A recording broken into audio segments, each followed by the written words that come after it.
Good evening, everyone. Welcome back to Philippine Politics and Governance, the evolution of Philippine politics and Philippine governance. This is your host, Lawrence Andre Ramos, and welcome back again because I will tell another story about this particular topic. The topic is martial law. Martial law was implemented by the late Ferdinand Edwin Marcos,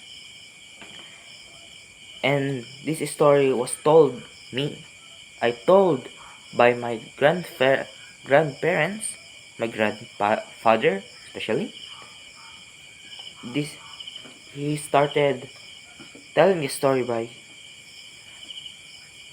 the government of the late Ferdinand Marcos is very excellent because not just the implementation of the martial law, because the Philippines is already at peace nationwide. Because of this, there's no war. There is no conflict between another's another part of the Philippines. We're in peace, literally in peace. The economy in the Philippines, in the martial law, is very high. My grandfather says $1 is equivalent to 1 peso. How's that? In this time, imagine that in this time you have 1,000 pesos and it's equivalent to 1,000 US dollars. What? Like, and then he compares today's value to that in the old times. He says, we have much money, thousands, not even millions in it.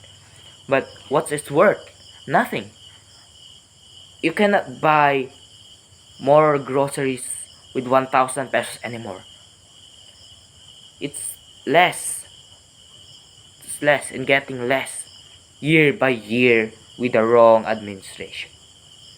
Meanwhile, he says, in the year that Ferdinand Marcos was still a president, almost 1 peso can buy you anything. Can buy you many drinks. God knows what can you do if you got a 1,000,000 pesos back then. And now, after many administration later, 1 peso means like nothing. Even the children would not like would not. Like the children doesn't care about 1 peso anymore. They're just hanging around like there's something. But I asked him, how about the military? The communists that there are the communists they said that the martial law is a very brute force. Like no, he said. He answered no. It's true that the military lead the government, but what cost? Peace. The military will not kill somebody who does not envy or does not against the government. If you follow the government, then you're safe. But if you are hard-headed or you will not follow the rules that implemented by the government, then you're an enemy to the government. That's why communist is against the martial law. But in what yes, the communists win. They kick out President Marcos, but in exchange for what? The Aquinos? The Aquinos did nothing. It's far worse than the martial law. Let me give an example what the Aquinos do.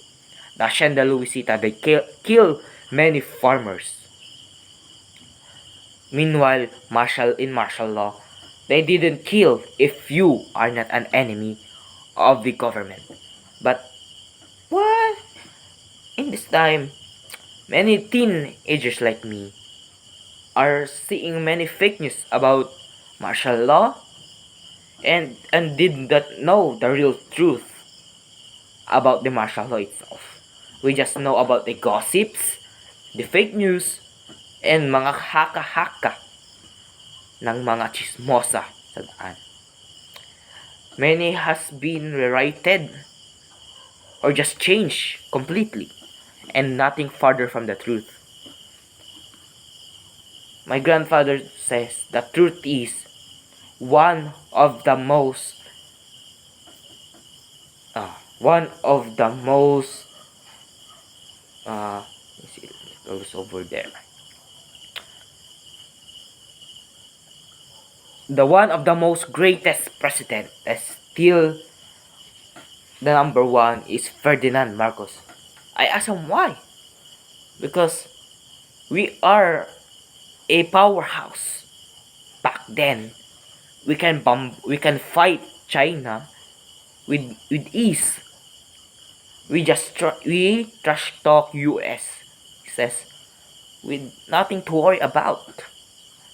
We are just side by side with them, so we can fight against them. But now, after the martial law, Filipinos are getting soft and soft, and we're letting China take over our own islands in the West Philippine Sea without any actions in our country. But if Ferdinand Marcos is still alive and still the president, he will not allow that. He will not tolerate it, and he will go there, go war, and will bring back our land. That says, if you, I asked my grandfather, if you can bring back martial law, would you agree? He said, yes, I would agree to bring back martial law as long as the as long as the leader will be Bongbong Marcos, because he is as wise as the late Ferdinand. He knows every tactic of her father, and not like other presidents who just go there for the money. The Marcos is a true hero, but many believe he's not, because they only see the bad side but not the good side of it.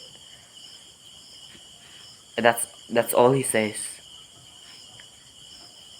As a teenager, I reflect to that. We read in the textbook that martial law is bad. Martial law killed many men, killed many innocents, but we didn't see the good side of it. Maybe someone wanted to cover it up with just bad, or something like, I don't like the Ferdinand Marcos. Let's change this. Let him be bad. Let him suffer. Let's change the textbooks. But the truth is, the Filipino who really experienced the martial law has a different experience, not in like in the textbook. Many people agree that the Ferdinand Marcos era is the best era in the Philippine history, and it was very peaceful back then. But some people just didn't want it, so they changed everything. They ruined Philippines. Well, that's it for today. Good night and a peaceful day. Peace.